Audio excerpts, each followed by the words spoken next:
to a rare Friday late show. This is a collector's item. Take this show, put it in one of those plastic sleeves and put it away. Don't let your kids play with it. Keep it cherry. I'm your host, Stephen Colbert. TGIF, by which I mean, thank God, inoculations finally. Also, thank God for a new president. Finally. Whether or not the current one clinging by his fingernails to the White House doorframe is ready to sack up and accept reality. Yesterday, President-elect Biden and Vice President-elect Harris had their first official post-election interview with Jake the Tapper. Biden said a lot of things, none of which will have to be defended in court by his drippy, farting lawyer. The times they are changing.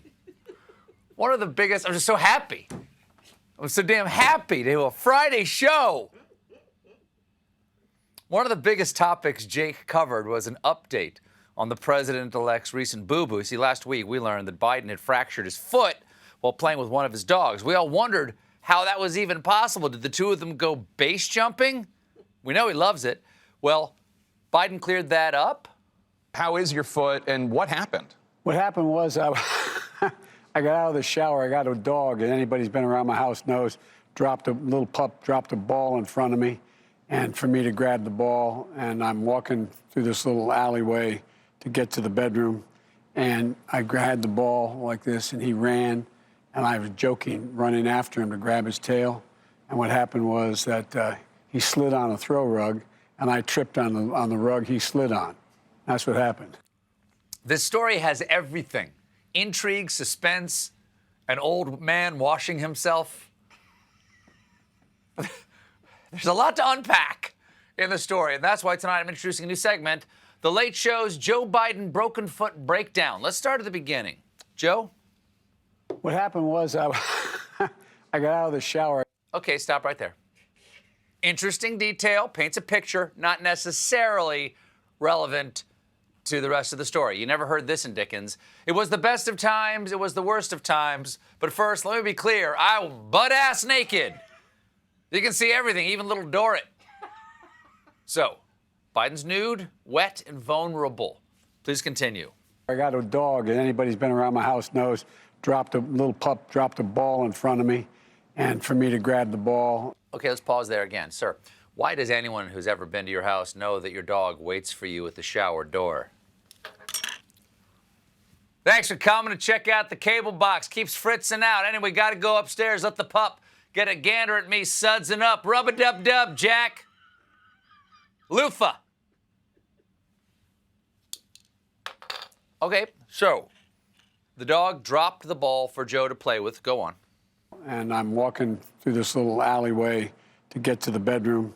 Again, you heard that right. Joe's so old school Scranton, he's got an alleyway between his bathroom and his bedroom. When he wants a glass of water at 3 a.m., he's got a knife fight, a street tough on his way to the sink. Come here. But you get the idea. I get the idea. We all get the idea. You're on the move. What happens then? And I'm walking through this little alleyway to get to the bedroom, and I had the ball like this, and he ran, and I was joking, running after him to grab his tail. Okay, pause again. You had the ball, and you were chasing the dog? That is not how fetch works. Keep going.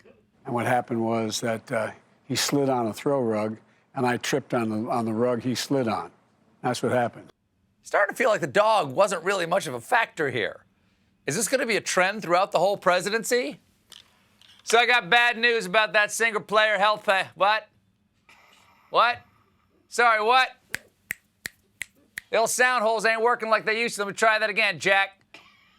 I got bad news about the single-payer health plan. You see, my dog stepped on the keyboard. Long story short, Blue Cross owns all your organs. Bad dog, P.S. Naked the whole time, Jack. Buffing it. I'm really going to enjoy this. I'm going to enjoy this.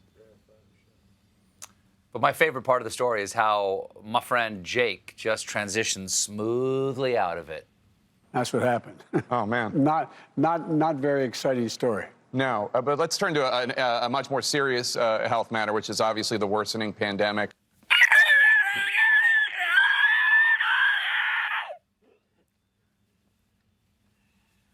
Wonder if Jake's ever been a best man. Alan, Rachel, seeing the two of you together warms my heart. Speaking of warmth, let's talk about the devastating California wildfires. But Jake's right. Things are not going well in America's fight against the coronavirus, and I will spread the latest information in my lingering segment, Catch a Third Wave, Endless Bummer. Even I don't want to catch me. Hey, I'm getting so...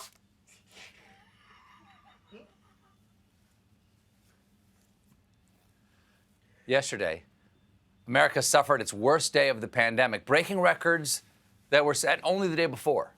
And we just learned that as of this week, coronavirus is the #1 cause of death in the United States, surpassing heart disease. And may I remind you, this is the country that invented deep-fried Oreos. And Oreos. But unlike our current president, Biden has a plan to get COVID under control, and it begins with a simple step. I think my inclination, Jake, is on the first day I'm inaugurated to say I'm going to ask the public for 100 days to mask. And it really is reasonable because most of us are already doing it. A recent survey says that 77% of Americans say they are closely adhering to recommendations to wear masks. Not too closely. Remember to stay 6 feet away from the recommendations, please. Biden also announced that Dr. Fauci will keep his job, but now he'll be allowed to do his job. So Fauci's going to be even busier, which is hard to imagine, considering that this 79-year-old immunologist already has an 18-hour workday with just one 10-minute bathroom break. Good Lord. Fauci is setting an example that is impossible for the rest of us to live up to. Wear a mask. Okay. Wash your hands. I get it. But go through all of your bodily functions in 10 minutes before lunch? How am I supposed to catch up on my Instas?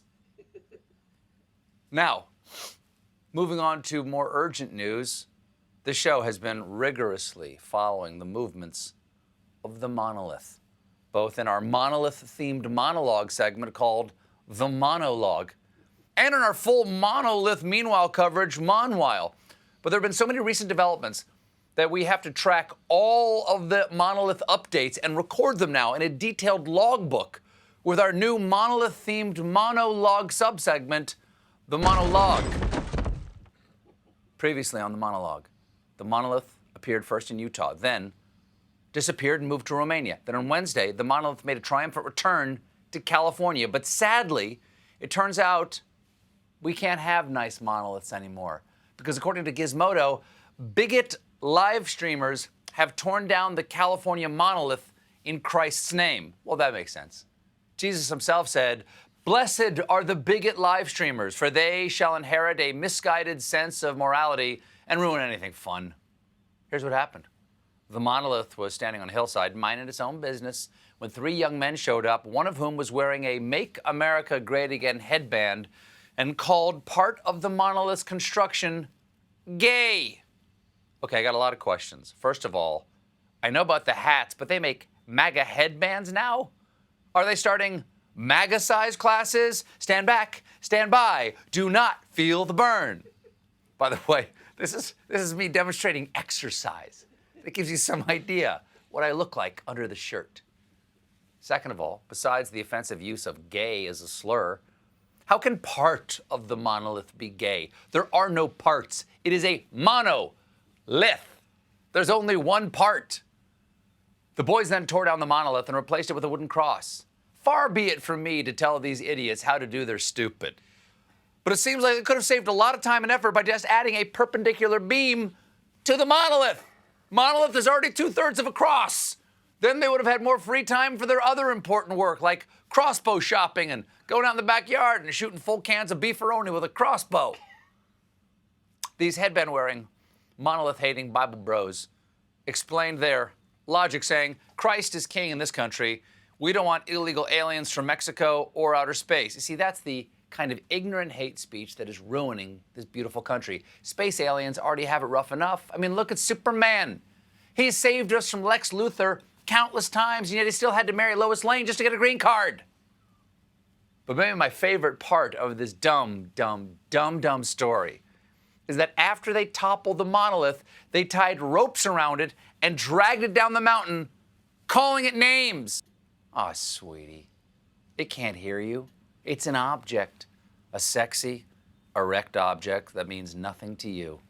Now drive off into the sunset with your truck full of sweaty headband-wearing boys and never question the deeper meaning of you spending all night roping the giant shaft. And if the pandemic is making you wish you lived in a galaxy far, far away, hey, good news, folks. Because starting in January, the new TV show Star Wars Kenobi is set to shoot in Boston. Wait, but what? Boston? Really? Is this show about Obi-Wan Kenobi or his cousin from Southie, Obi-Shawn Kenobi? Look, your helmet's wicked pisser, but these aren't the droids you're looking for. Now I gotta go park the Death Star in Alderaan and use the Force. I'm your father. That was a perfect Boston accent. No letters. Maybe the old Jedi's been Irish the whole time, and the correct spelling of his name is Obi-Wan. But the setting in Boston might prove a little challenging because, according to the show's description, the show is set on Tatooine, a harsh desert world where farmers toil in the heat of two suns. So the scenery around Uncle Owen's moisture farm is going to look a little different this time. I'll tell you this, though, I am excited to hear Yoda say this. Suck the Yankees do. So, the new show is undoubtedly going to have a touch of Boston flavor. In fact, we have a sneak preview of the opening credits. Jim?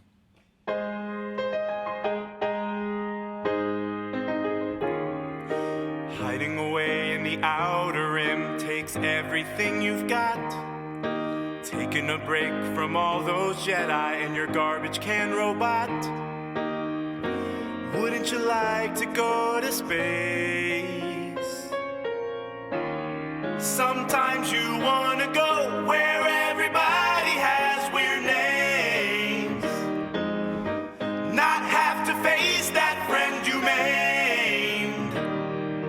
You wanna go where people know that troopers have terrible aim. You wanna go where everybody has weird names.